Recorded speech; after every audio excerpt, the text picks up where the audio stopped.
Ya, Anda kembali bersama kami dalam Hot Ekonomi. Sebelum melanjutkan perbincangan, rekan Ahmad Murodi akan terlebih dahulu menyampaikan sejumlah data. Dodi, silakan.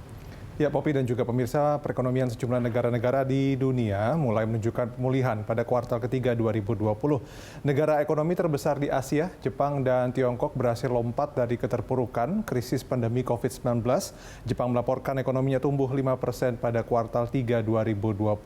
Begitu juga ekonomi Tiongkok terus menunjukkan peningkatan. Nah, kemudian tren pemulihan juga terlihat dari data Purchasing Managers Index atau PMI manufaktur global. Mari kita simak datanya, kita lihat dulu. Yang pertama, ini adalah pertumbuhan ekonomi di sejumlah negara di kuartal 1, kuartal 2, dan kemudian kuartal 3. Indonesia nanti akan kita bahas di slide berikutnya, tapi kita bisa lihat di sini bagaimana Tiongkok dan Jepang kuartal 3-nya sudah mencapai 4,9 dan kemudian 5.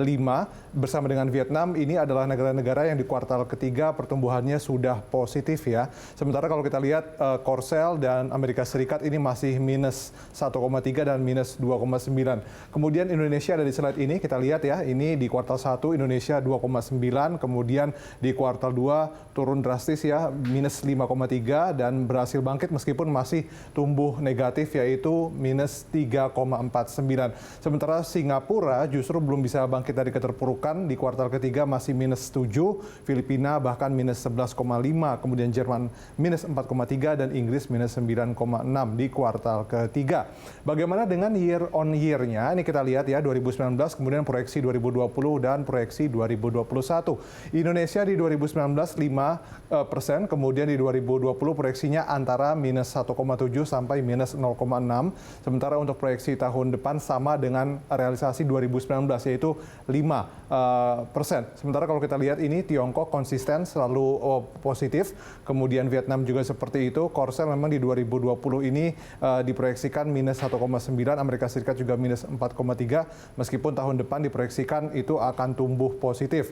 Selanjutnya kita lihat ini Singapura, tahun ini bahkan diproyeksikan minus 6 pertumbuhannya, tahun depan sama dengan proyeksi Indonesia 5. Kemudian untuk Filipina juga, Filipina, Jerman dan Inggris sama-sama proyeksi 2020 itu minus, tapi tahun depan diproyeksikan bisa bangkit lagi dan kemudian tumbuh positif. Selanjutnya kita lihat ini adalah proyeksi ekonomi RI menurut sejumlah institusi asing. OECD dan ADB merilis data di bulan September. Untuk 2020 proyeksinya untuk OECD adalah minus 3,3, kemudian ADB minus 1. Sementara untuk 2021 sama dua-duanya, yaitu melihat Indonesia akan tumbuh 5,3% di tahun 2021. Sementara Bloomberg yang merilis data di pertengahan Oktober, 2020-nya minus 1,1, sementara 2021 lebih optimistis lagi yaitu 5,6%. IMF ini juga 2021 6,1, bahkan di 2020 mereka memprediksi bahwa Indonesia tumbuhnya positif 1,5. World Bank datanya bulan September 2 sampai 1,6, sementara untuk 2021 3 sampai 4,4. PMI kita lihat ini PMI manufaktur.